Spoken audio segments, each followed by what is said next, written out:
한국, 중국, 일본에 자생하고 있는 모죽이라고 하는 대나무에 대한 이야기를 한 번쯤 들어보셨을 거예요. 그 씨앗을 심고 5년 동안 물 주고 해도 5년 동안 전혀 싹을 틔우지 않다가 어느 시점에 5년이 되는 어느 시점에 싹을 틔우고는 하루에 자라는 시기가 되면 하루에 70cm, 80cm 쭉쭉 자라다가 결국 30m까지 자라는 대나무입니다. 그럼 5년 동안 이 씨앗이 뭘 했나 파보니까 뿌리가 땅속까지, 심리까지 쭉쭉 뻗어 있었다는 겁니다. 그래서 이 모죽은 성공을 위해서는 실패하면 안 된다라는 예화로 참 많이 사용되어집니다. 세상 사람들은 이 땅에 있다가 잠깐 없어질 그것을 성공시키기 위해서도 계속해서 달려갑니다. 포기하지 않습니다. 성공한 사람들의 공통점은 뭐냐면 포기하지 않았다는 거예요. 어떤 어려움에도 오뚜기처럼 다시 일어나서 달려갔다는 거예요. 근데 여러분, 세상 사람들이 잠깐 있다가 없어질 것의 성공을 위해서도 그렇게 포기하지 않냐고 넘어져도 다시 일어나고 무슨 일이 있어도 또 다시 도전하고 해서 끝까지 성공 지점에 갔다면, 그렇게 간다면 영원히 있을 것을 위해서 달려가는 우리는 얼마나 더 포기하지 말아야겠습니까? 포기하지 마시기를 간절히 축복합니다. 하나님 백성답게 살아가는 것을 포기하면 안 됩니다. 믿음의 길을 걸어가는 이 일을 절대 포기하면 안 된다는 것입니다. 그런데 포기하면 안 되는데 이 믿음의 길을 걸어가는 사람들 중에 너무나 쉽게 이 길을 포기해 버리는 사람들이 많이 있다는 것입니다. 그래서 오늘 하나님은 사도 바울을 통해서 우리가 읽은 말씀 9절에서 이렇게 말씀해 주고 있습니다. 우리 9절 같이 한번 읽겠습니다. 시작. 우리가 선을 행하되 낙심하지 말지니 포기하지 아니하면 때가 이름에 거두리라. 아멘. 선을 행한다는 것은 단순히 착한 일을 하는 그런 의미를 말씀해 주고 있는 것이 아닙니다. 9절에 선을 행한다는 말씀은 앞선 절 8절에 성령을 쫓아 행한다라는 것을 다르게 표현한 말씀입니다. 성령을 쫓아 행한다는 것은 곧 성령을 기쁘시게 하기 위해서, 성령의 음성을 따라가기 위해서 자기를 죽이고 성령의 음성을 닮아가는 거예요. 성령의 음성을 뒤따라가는 겁니다. 하나님 나라를 위해서 헌신하는 겁니다. 자기가 손해보는 것입니다. 자기가 죽는 것입니다. 이 일을 끊임없이 포기하지 말고 낙심이 되더라도 달려갈 것을 말씀해 주고 있습니다. 그런데 이런 삶을 살 때 왜 포기하지 말라, 낙심하지 말라는 말씀을 하고 있을까요? 그 이유는 이렇게 믿음대로 살아가기 위해서, 성령을 쫓아 살아가기 위해서 자기를 죽이는 삶을 살아갈 때 낙심이 밀려오고 포기하고 싶은 마음이 밀려오기 때문이라는 것입니다. 여러분, 하나님 뜻대로 살아간다고 항상 성령 충만합니까? 뭔가 주를 위해서 헌신하고 우리 자신을 죽인다고 항상 뭔가 마음이 꽉 차서 열정이 넘칩니까? 항상 기쁩니까? 아닙니다. 순간순간 우리의 마음에는 낙심이 밀려옵니다. 순간순간 포기하고 싶은 마음이 밀려온다는 것입니다. 내가 이렇게 열심히 헌신하고 수고한다고 해서 무슨 소용이 있겠는가? 나 혼자 이렇게 발버둥친다고 무슨 소용이 있겠는가? 나를 죽인다고 해서 나만 이렇게 손해보는 거 아닌가? 포기하고 싶은 마음, 낙심이 밀려오는 것입니다. 바울은 9절의 말씀에서 너희는 선을 행하되 낙심하지 말지니라고 말씀하지 않고 우리가 선을 행하되 낙심하지 말지니라고 말씀하고 있다는 사실에 주목할 필요가 있습니다.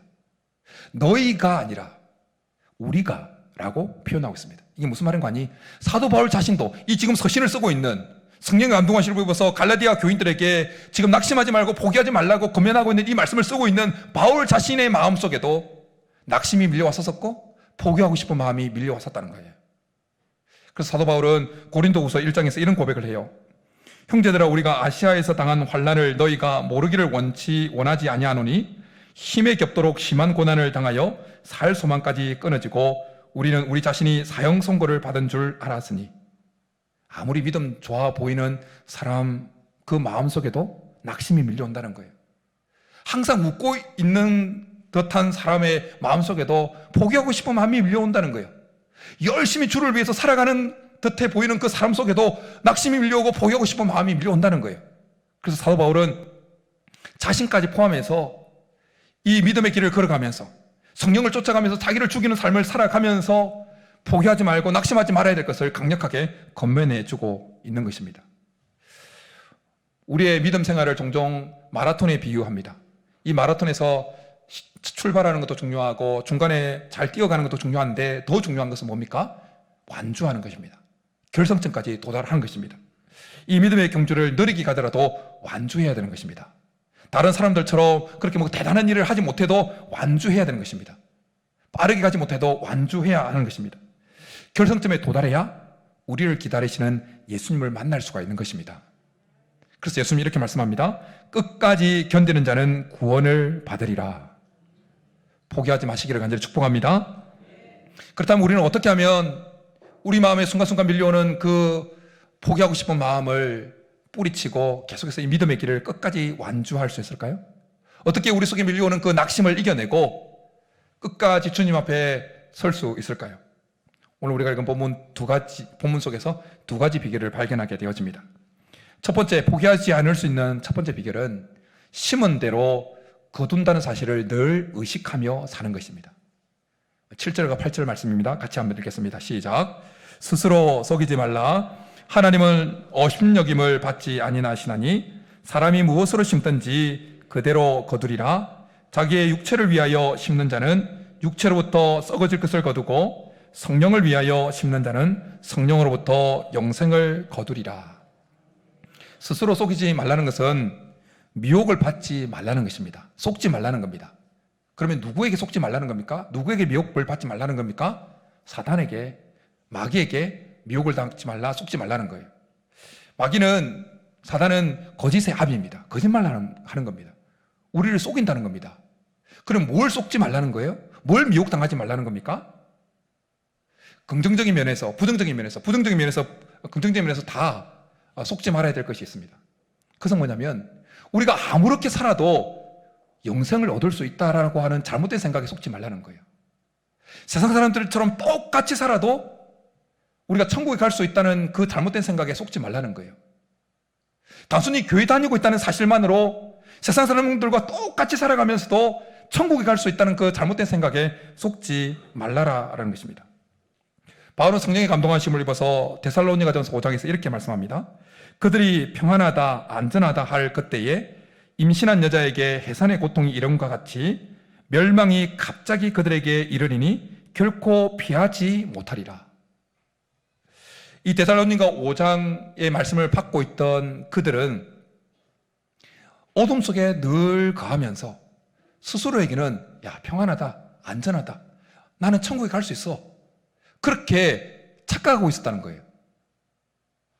그들은 사단에게 속아서, 사단에게 미혹을 받아서 어둠 속에 머물고 있으면서, 그래서 세상 사람들과 똑같이 살아가면서도 안전하다, 평안하다, 천국 갈 수 있겠다, 그렇게 생각했다는 거예요.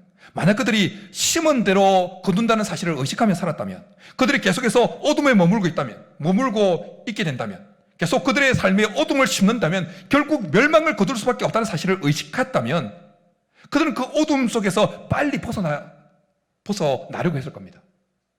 우리가 개구리 뜨거운 물에 죽이고 데우고 하는 이야기를 종종 듣지 않습니까? 개구리가 데워지는 물에 있으면서 내가 여기 계속 있었다가는 내가 이제 삼켜 죽겠구나라는 의식이 있다면 뛰쳐나가겠죠. 근데 그 의식이 없으니까 그냥 삼켜서 죽는 거죠. 거짓의 아비인 사단에게 속으면 우리는 이 믿음의 길에서 탈선하게 되어집니다. 그냥 욕심에 이끌려 살아가도 안전하다, 평안하다, 천국 갈 수 있다 라는 이 사단의 미혹에 속아 넘어가면 그냥 우리는 결국 중간에 완주하지 못하고 포기하게 되어진다는 것입니다.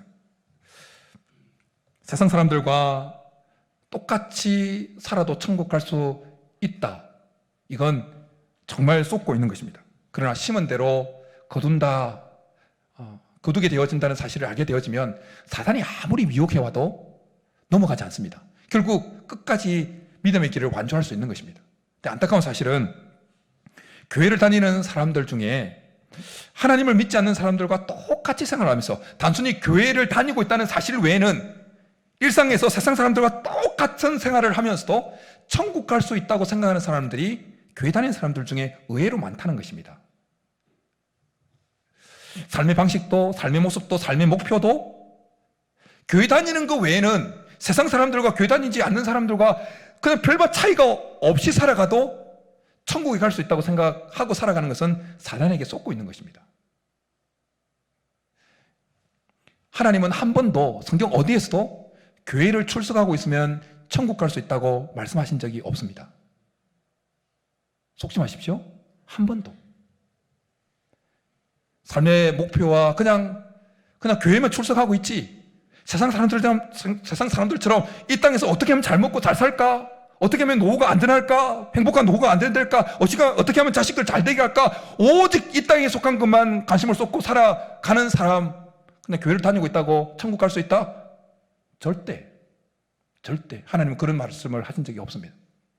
하나님은 예수 그리스도를 구주로, 구원자로, 주로 마음으로 믿고 고백한 자만이 천국에 갈 수 있다고 말씀하십니다. 그리고 예수님을 주로 고백했다는 것은 예수님을 주인으로 고백했다라는 의미입니다. 주인으로.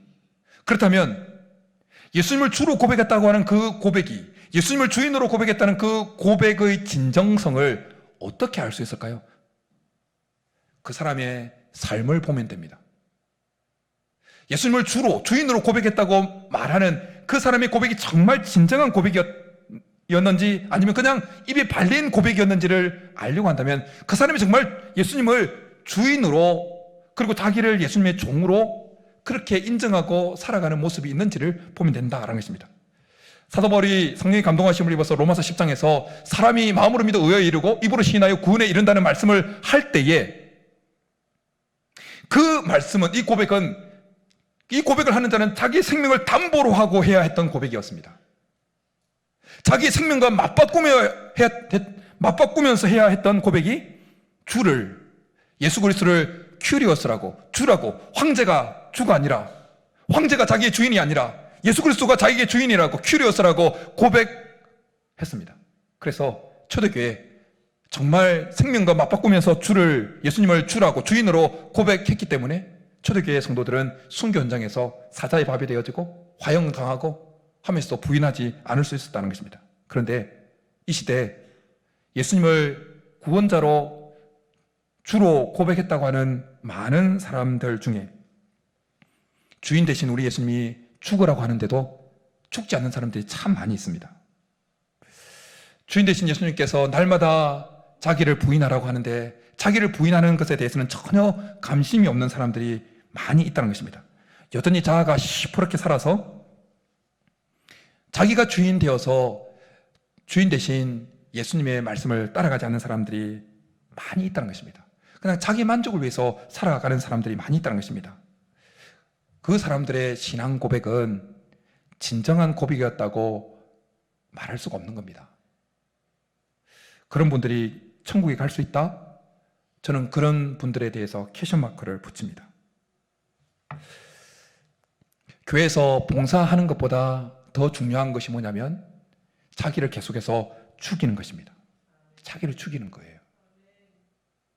여러분, 우리가 예수님을 향해서 주님이라고 고백을 종종 하죠. 주님. 근데 주님이라는 그 고백이 뭐예요? 주인님이라는 고백이에요. 주인님.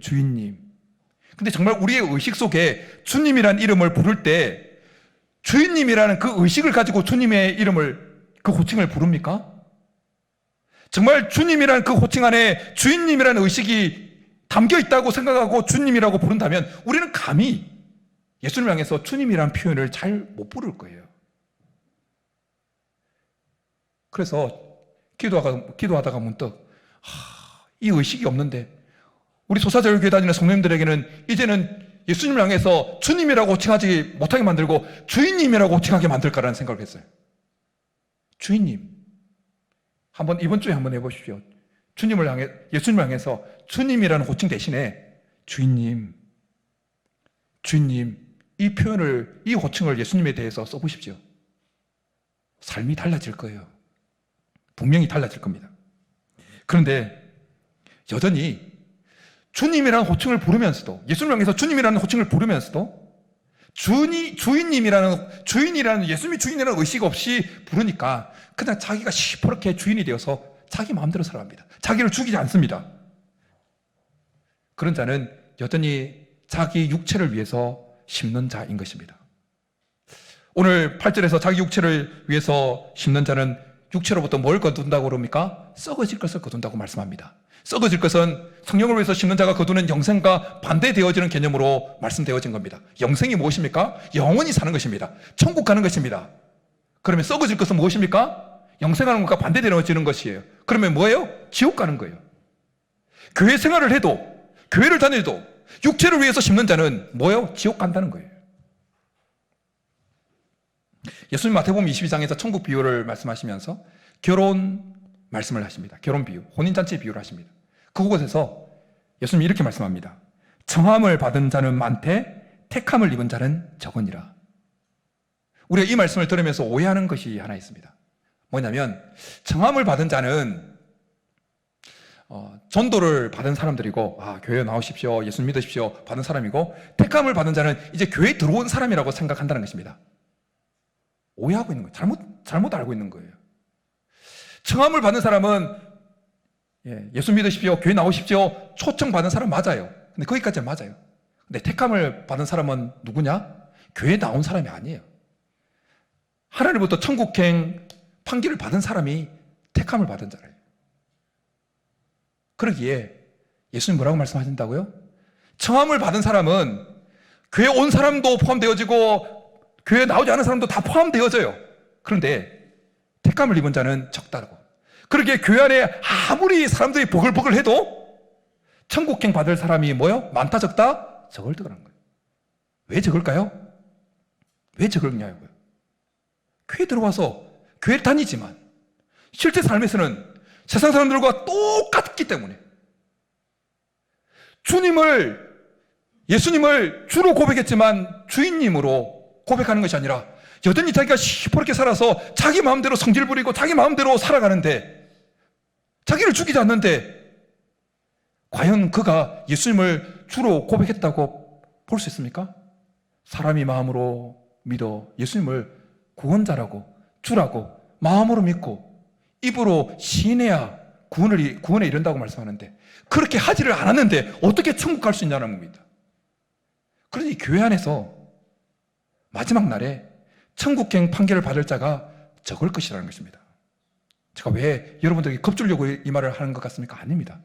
저는 우리 교회에 속해 있는 오늘 예배를 드리는 성도님들 어느 누구도 한 분도 썩어질 것을 얻는 자가 되는 것이 아니라 영생을 얻기를 원하기 때문입니다. 정말입니다. 정말 오늘 예배를 드리는 어느 누구도 내가 구원받았다, 내가 구원받았다, 난 천국 간다, 이런, 혹시 예수 그리스도에 대해서 진정한 주라고 고백한 적이 없는데도 이런 생각을 가지고 있다면 빨리 벗어나기를 원합니다. 이것만큼 자기가 구원받지 못했는데 구원받았다고 착각하는 것만큼 세상에서 제일 끔찍한 일이 없습니다. 이게 가장 끔찍한 일이에요. 바라기는 심은 대로 거둔다는 이 사실을 알고 날마다 예수님을 주인님이라고 그렇게 고백하며 주인 대신 예수님이 우리를 하여금 계속해서 죽으라고 자기를 부인하라고 했기 때문에 날마다 계속해서 성령을 위해서 심는 자들이 될 수 있기를 축복합니다. 심은 대로 거두게 하신다는 것입니다. 그런가 하면 무엇에 속지 말랐냐라고 하면 이 땅에서 믿음을 지키면서 살아가는 것이 아무런 의미가 없다라고 생각하는 그 잘못된 생각에 속지 말라는 거예요. 사탄은 계속해서 우리에게 속이는 거예요.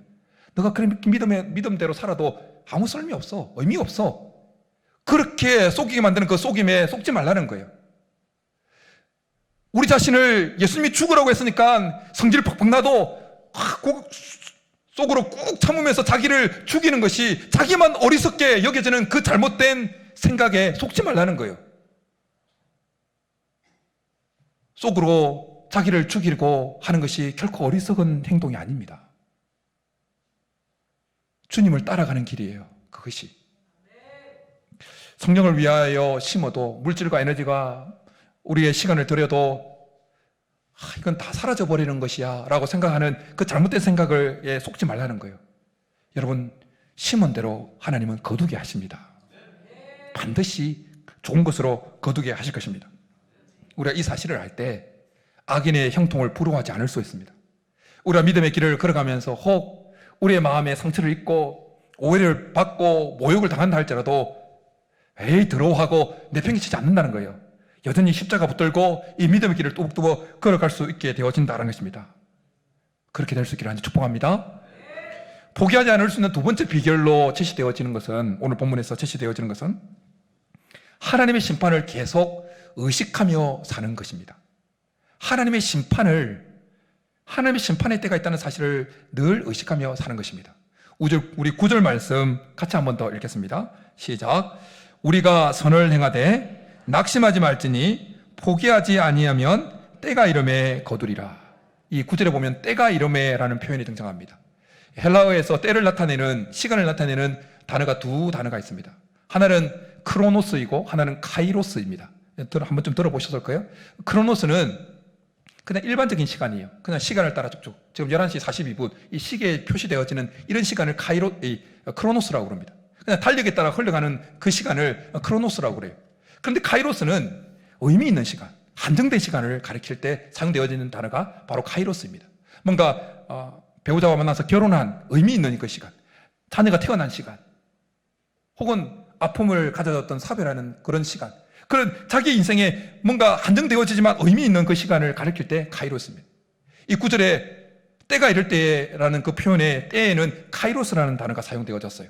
그런데 이 9절에 사용되어진 이 카이로스는 하나님의 이 구속사에 최종적으로 일어날 그 사건, 하나님의 심판의 때를 말씀하시는 것입니다. 하나님의 심판은 반드시 찾아옵니다. 믿으십니까? 아멘을 안 한 분에게도 찾아옵니다. 아멘을 한 분에게도 찾아오고, 돈을 잘 벌고 있는 사람에게도, 벌지 못하는 사람에게도, 많이 배운 사람에게도, 많이 배우지 못한 사람에게도, 어린아이에게도, 노년에게도, 모든 사람에게 하나님의 심판의 때는 찾아옵니다. 준비된 사람이든 준비되지 않은 사람이든 모든 사람에게, 이 땅에 존재하는 모든 사람에게는 하나님의 심판의 때가 찾아옵니다. 하나님은 사도 바울을 통해서 여러 서신에서 이 하나님의 때가 모든 사람에게 임할 것을 말씀하시면서 우리의 주의를 환기시키고 있습니다. 고린도후서 5장에서는 이렇게 말씀합니다.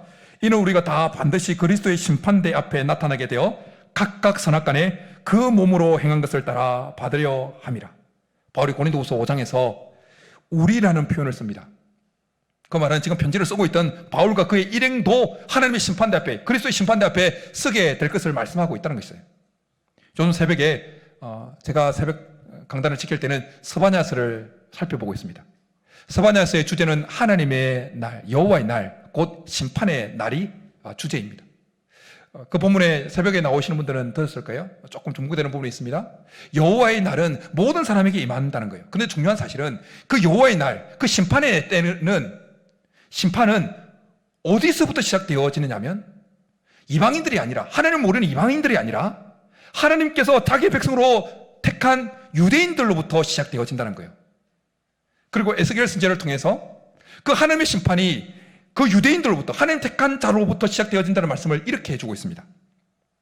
늙은 자와 젊은 자와 처녀와 어린이와 여자를 다 죽이되 이마에 표 있는 자에게는 가까이 하지 말라. 내 성소에서 시작할지니라 하심에 그들이 성전 앞에 있는 늙은 자로부터 시작하더라. 하나님의 심판의 때 하나님의 심판이 하나님과 상관없는 곳에서 시작되어지는 것이 아니라 내 성소, 정말 하나님과 깊이 관련이 있는 바깥들도 아니고 성소에서 시작되어진다는 거예요. 그리고 그 성소에서 시작되어질 때 그 심판이 늙은 자로부터 시작되어진다는 거예요. 늙은 자라는 것은 나이가 많은 자를 가리키는 것이 아니라 신앙생활을 오래 했던, 성전에서 오랫동안 하나님을 섬겼다고 했던 그 사람들로부터 시작되어진다는 거예요. 이 시대에 하나님의 성소로 일컬어지는 곳이 어디입니까? 교회예요. 교회. 그리고 교회 안에서 늙은 자로 표현되어질 수 있는 신앙생활을 오래 했던 자가 누구겠습니까? 앞에 있는 목사, 교회에서 직분을 받은 자들, 신앙생활을 오래 했다고 하는 자들, 그들이 바로 성전 앞에 있던 늙은 자에 해당되어지는 겁니다. 그럼 하나님의 심판이 시작될 때 어디부터 시작된다고요? 바깥에 있는 사람들부터 시작되어지는 게 아니라 교회를 출석하고 있는 이 교회 안에서부터 하나님의 심판이 시작되어진다는 거예요. 그리고 앞에 서 있는 목사부터. 이런 말씀 들으면 정신이 번쩍 들지 않습니까? 이런 말씀을 듣는데도 정신이 번쩍 들지 않는다. 그분의 신앙 가짜예요. 아니면 잠들어 있거나. 마지막 날은 모든 사람에게 임하는데 그 마지막 날은 어디서부터 그것이 시작되어지느냐? 바로 교회를 다니는 사람. 그럼 무엇보다도 신앙생활을 오랫동안 했다고 하는, 교회 앞에서 교회를 위해서 열심히 했다고 하는, 열심히 헌신했다고 하는 사람들로부터 시작되어진다는 거예요. 그러니까 정신이 번쩍 드는 거예요. 이걸 의식하면 우리가 믿음의 길에서 그냥 널브러져 있을 수가 없는 거예요.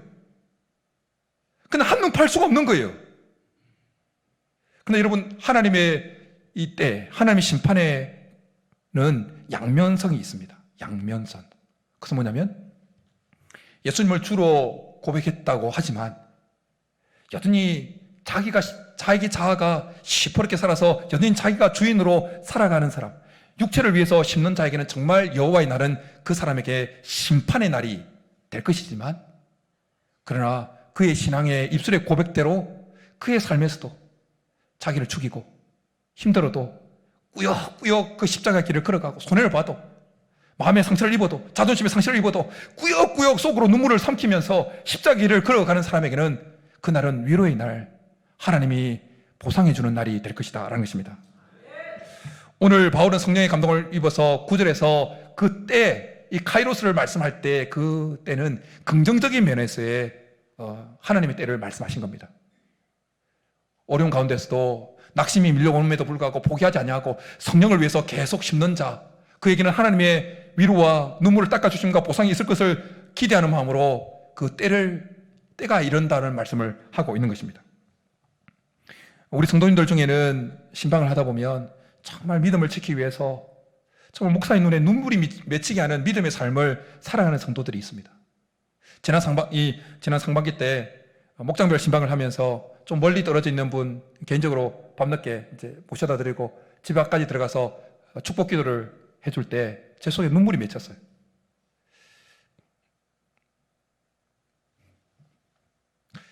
그분의 삶의 모습은 그분의 신앙과 똑같았어요. 그래서 감동이 밀려왔습니다. 우리 주인 되시는 주님이 우리에게 축원하고 하기 때문에 우리 속에 일어나는 그 성질 내지 않고 죽이고, 자존심 상할 때 그냥 막 다 이거 먹고 다 떨치고 싶을 그때에도 속으로 눈물을 꾹꾹 삼키면서 십자가의 길을 걸어가는 그에게 여호와의 날은 정말 기다려지는 날이 될 거예요. 시인은 시편 126편에서 이런 고백을 합니다. 울며 씨를 뿌리러 나가는 자는 반드시 기쁨으로 그 단을 가지고 돌아오리라. 울며 씨를 뿌리고 있습니까? 주님은 마지막 날에 우리로 하여금 기쁨의 단을 거두게 하실 것입니다. 이 사실을 알면 내가 지금 눈물로 씨를 뿌리고 있는 삶이라 할지라도 다른 사람에게 오해를 받고 모욕을 당해서 밤잠을 설치는 그런 시간들을 보낸다 할지라도, 그러나 주님이 아시지.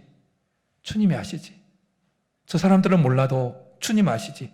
반드시 기쁨으로 단을 거두게 하실 거야. 그날이 올 거야 라고 생각하는 사람은 결국 다시 일어나 믿음의 길을 걸어가게 될 것입니다. 바울은 전도 여행을 하면서 수많은 어려움과 고난을 당했다는 거 우리가 잘 알고 있습니다. 그는 어떤 그리스도의 일꾼보다 더 열심히 있는 일꾼이었습니다.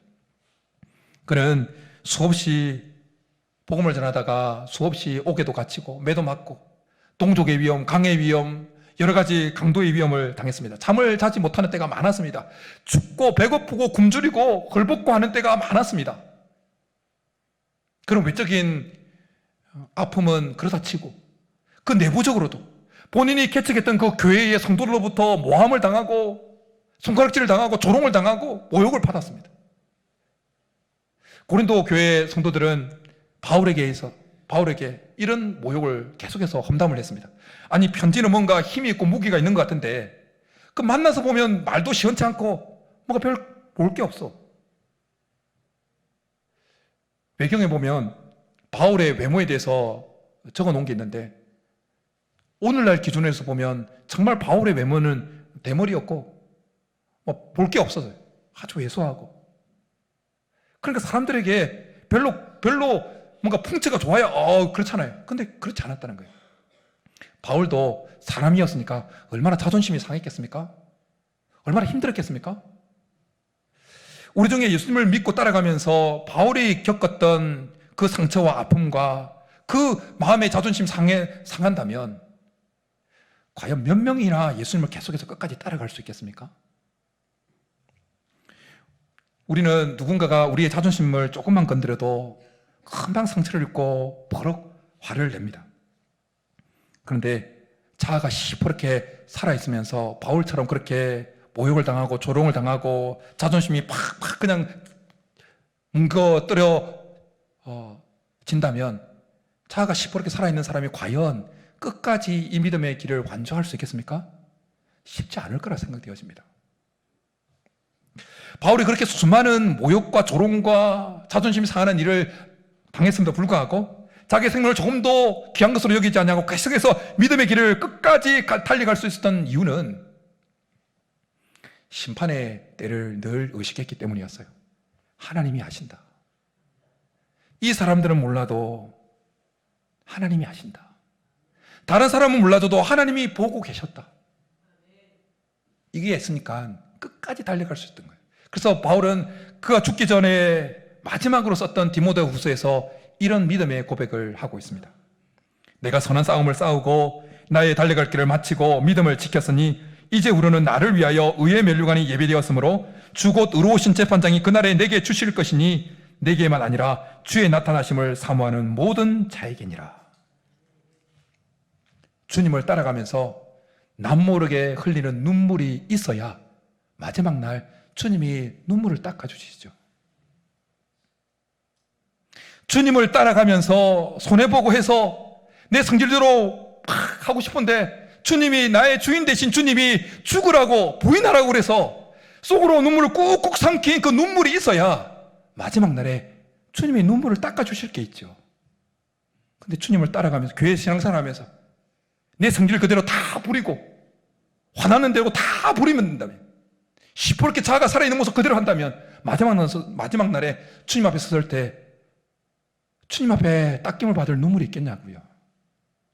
없는 겁니다.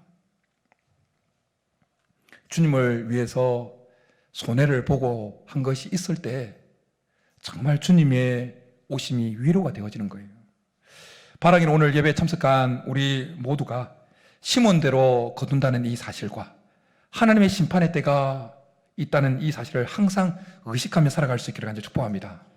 그래서 우리가 어떤 상황에 있다 할지라도 어떤 어려움을 어떤 상처를 받는다 할지라도 낙심하지 않냐고 포기하지 않냐고 이 믿음의 길을 계속 걸어갈 수 있기를 축복합니다.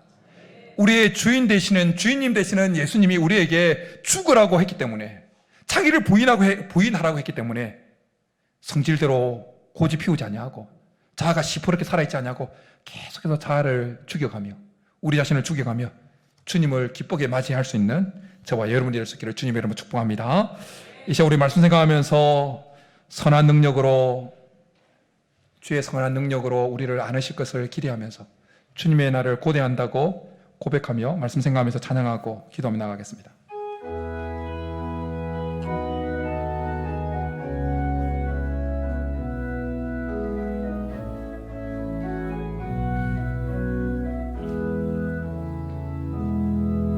주 선한 능력으로 환으시네 그 크신 팔로 날 붙드시네 절망 속에도 흔들리지 않고 사랑하는 주 얼굴 우리 한 번 더 고백하겠습니다. 주 선한 능력으로 주 선한 능력으로 하시네 그 크신 팔로 날 붙드시네 절망 속에도 흔들리지 않고 사랑하는 주 얼굴 구하리 선한 능력으로 일어서니 주만 의지하리 믿음으로 우리 고대 아래 주 오실 그날 영광의 새날을 맞이하리. 이전의 모든 괴로움, 이전의 외로움 날 애워싸고 고난의 길을 걷는다 해도 주님께 모두 맡긴 우리 영혼 끝내 승리의 날을 맞으리. 선한 능력으로 일어서리 주만 의지하리 믿음으로 우리 고대 아래 주 오실 그날 영광의 새날을 맞이하리. 주님이 마신 고난에 쓴 잔을 우리도 감사하며 받으리. 주님의 남은 고난 채워가며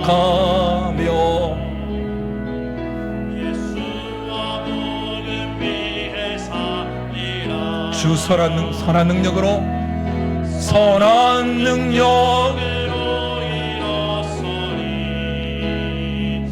주만 의지하리 믿음으로 우리 고대 아래 주 오실 그날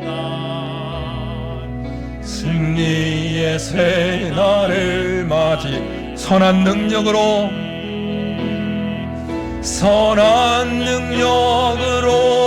일어서리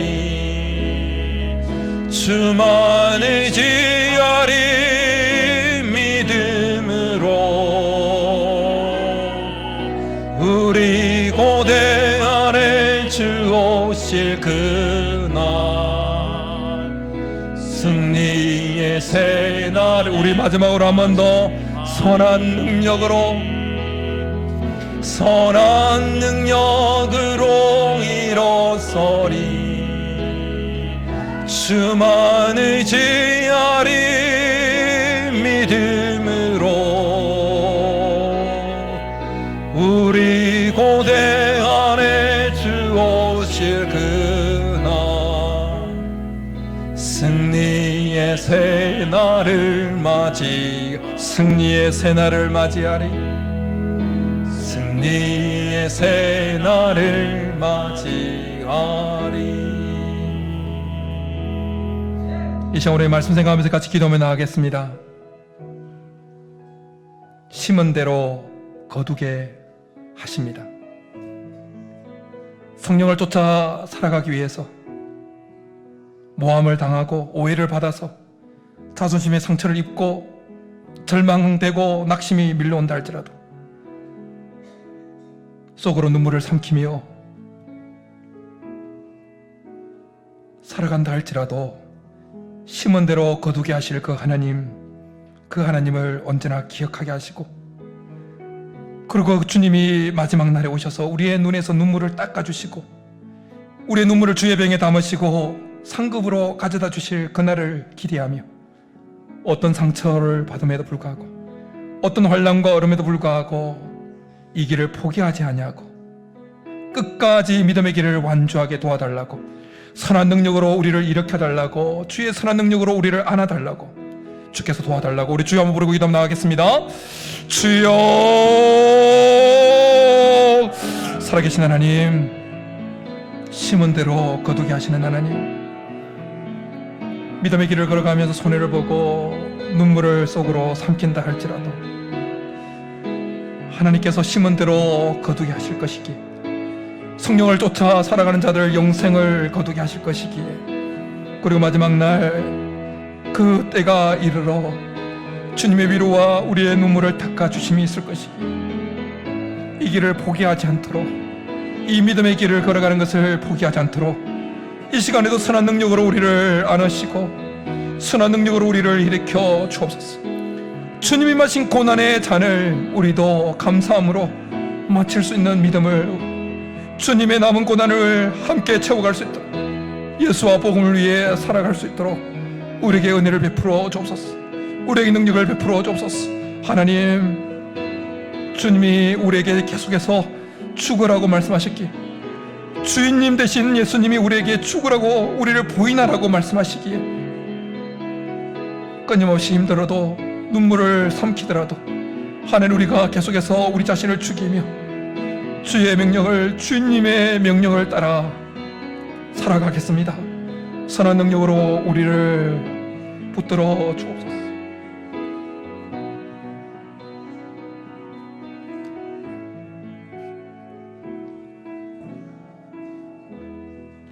살아계신 하나님 아버지,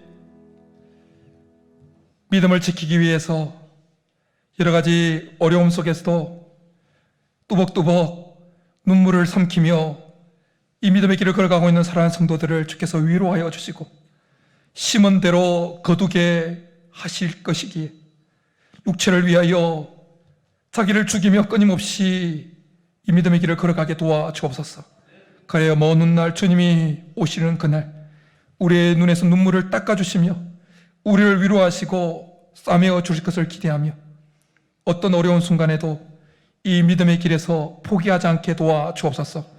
이번 한 주도 주의 선한 능력으로 우리를 안아주시고 선한 능력으로 우리를 감싸주시고 일으켜 주셔서 힘들더라도, 손해보더라도, 마음에 상처가 있다 할지라도, 잠을 설쳐야 되는 상황에 있다 할지라도 믿음의 길을 뚜벅뚜벅 걸어갈 수 있는 모든 성도들 되도록 역사하여 주옵소서.